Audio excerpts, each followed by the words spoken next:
আসসালামু আলাইকুম, welcome back band new ভিডিওতে আপনাদেরকে স্বাগতম। আশা করছি আপনারা ভালো এবং সুস্থ আছেন। এই ভিডিওতে আলোচনা করব ভিসা চালু নিয়ে কিছু গুরুত্বপূর্ণ আলোচনা। এবং অনেক ভাই আমাকে কমেন্ট করছেন, হোয়াটসঅ্যাপ করছেন, ভাইয়া বাংলাদেশ থেকে নতুন ভিসা আসা যাবে কিনা এবং ভিজিট ভিসা চালু আছে কিনা। এক একজনে এক এক রকমের কমেন্ট করেছেন এবং অনেকে বলছে যে 1 তারিখে ভিসা চালু হয়ে গেছে, সকল প্রকারের ভিসা চালু হয়ে গেছে। তো এই সংযুক্ত আরব আমিরাতে কি কি ভিসা চালু আছে এবং কি নতুন আপডেট আছে এই বিষয় নিয়ে ক্লিয়ার আলোচনা করব। আপনি যদি চ্যানেলে নতুন হয়ে থাকেন, চ্যানেল সাবস্ক্রাইব করে পাশে থাকুন এবং ভিডিওটা বন্ধুদেরকে শেয়ার করে দেখার সুযোগ করে দিন।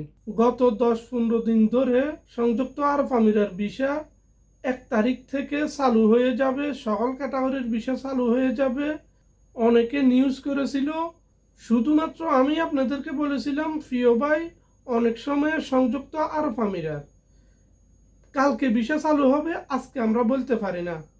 এবং আমি আপনাদেরকে কোনো 2 নম্বর নিউজ দিই না, কারণ যে নিউজটা আমি অলরেডি অ্যাপ্লাই করি, দেখি হ্যাঁ 100% শিওর, তারপর আমি আপনাদেরকে আপডেটটা দিই।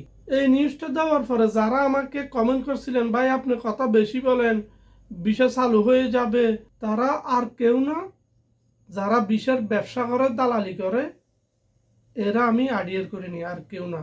কারণ সত্য কথা বললে একমাত্র তাদের কাছে খারাপ লাগে, যাদের প্রয়োজন তাদের খারাপ লাগবে না, কারণ তাদের সঠিক নিউজটা দরকার। আমার রেগুলার ভিউয়ার্স যারা আছেন তারা জানেন আমি সত্য নিউজ দিই, আমি যেটা বলি ওইটা হয়, কারণ আমি আন্তাজে কোনো খবর দিই না, যেটা সঠিক আপডেট আসছে ওই নিউজগুলো দিই।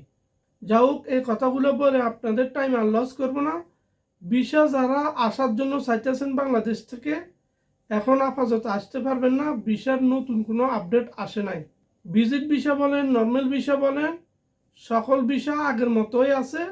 শুধুমাত্র সাধারণ খামার যারা আছেন তাদের ভিসাগুলো আগের মতো চালু আছে। অনেক সময় কিছু বাইরা আছে আন্তাজে বলে দেয় ভিসা চালু হবে, এইটার সুযোগ নিয়ে অনেকে দালালেরা আরও সুযোগ পেয়ে যায়, বলে যে ভিসা চালু, টাকা দাও, আমি আনতে পারবো।